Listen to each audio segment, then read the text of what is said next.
It's early morning and the New America Arms Stores is packed. Here, all sorts of weapons are on display, from machine guns and semi-automatic rifles to this tiny little revolver which Jennifer Wen always carries with her.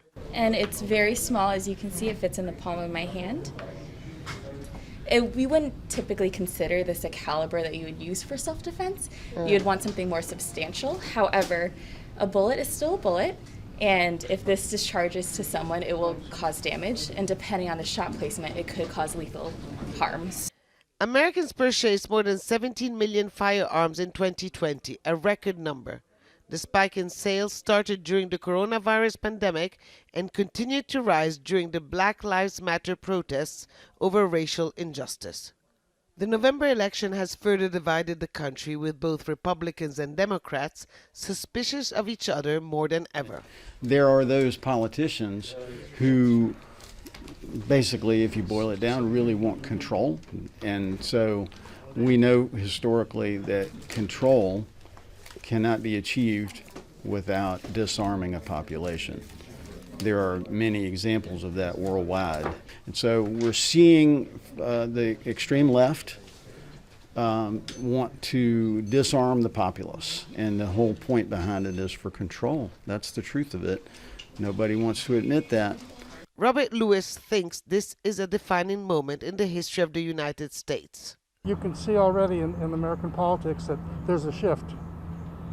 We have the unreasonable Republicans that have supported Donald Trump, and now they're kind of backing off politely. I can see the point of a lot of the people who are opposed to it as to, let's try to be unified and not divided. He wanted his children to witness how different their city is these days, with its empty streets and barriers. This is a scene that's repeated across the country. The seat of the state government shut down to the public and sealed off. And that's because the FBI has warned of potentially large-scale and violent demonstrations. But this is something most Americans have never lived through before, and it's causing a lot of apprehension.